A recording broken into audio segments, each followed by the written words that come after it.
খেজুর, মুড়ি, ছোলা, ডাল এই সবই বিক্রি হচ্ছে বিনা লাভে। রমজান ঘিরে মোহাম্মদ শাহ আলম স্টোর নামের এই দোকানে প্রয়োজনীয় ইফতার ও খাদ্য সামগ্রী বিক্রি হচ্ছে একেবারে ক্রয় মূল্যে, কোনো লাভ ছাড়াই। লাভ ছাড়া সে মাল বিক্রি করে, যে অন্তত রোজার মাসের জন্য সে লাভ করে নাই মাল বিক্রি করে।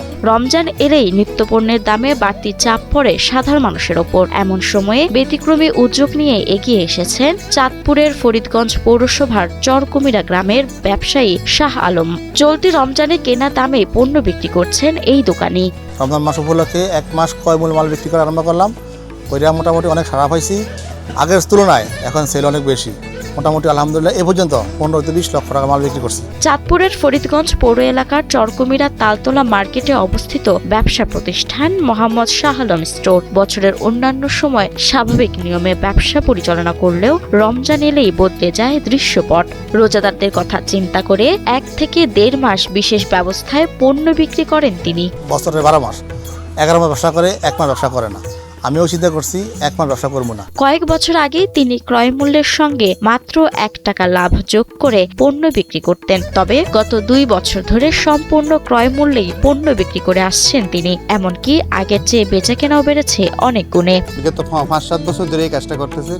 তার দেখা দেখি উদ্বুদ্ধ হয়ে যদি পবিত্র রমজান মাসে অন্তত নিত্য প্রয়োজনীয় জিনিসগুলো মানুষ যেন সহজলভ্য পায়। শাহ আলম স্টোরে ক্রয় মূল্যে বিক্রি হচ্ছে ছোলা প্রতি কেজি 78 টাকা 50 পয়সা, খেসারির ডাল 82 টাকা 50 পয়সা, জিরা 60 টাকা, চিনি 98 টাকা 50 পয়সা, বেসন 62 টাকা, মুড়ি 70 টাকা 50 পয়সা, খেজুর 2 ধরনের প্রতি কেজি 275 টাকা ও 225 টাকা এবং ভোজ্য তেল প্রতি লিটার 200 টাকা। যাতে এইভাবে যদি সবাই বিক্রি করে কম লাভে, অন্তত রোজার মাসের জন্য তো সাধারণ মানুষগুলোর লাগে উপকার হয়। বিনা লাভে পণ্য বিক্রির খবর ছড়িয়ে পড়ায় গরিব ও নিম্ন আয়ের মানুষ বেশ উপকৃত হচ্ছেন। রমজানে যখন সব খাদ্যপণ্যের দাম বাড়ছে, তখন শাহ আলমের মতো ব্যবসায়ীর এই উদ্যোগের প্রশংসা করেন এলাকাবাসী। সকল ব্যবসায়ীদের কাছে মেসেজ হচ্ছে যে শাহ আলম ভাই থেকে শিক্ষা নিয়ে তিনি এত বড় একজন ক্ষুদ্র ব্যবসায়ী হয়েও যে তিনি সমাজের জন্য কিছু করার চেষ্টা করতেছেন।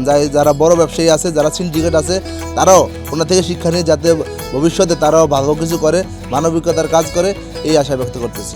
দেশের ব্যবসায়ীদের প্রতি রমজানে অতিরিক্ত মুনাফা পরিহার করে ন্যায্য মূল্যে পণ্য বিক্রির আহ্বান জানান শাহ আলম। মাহমুদা মুন্নি, ৭১।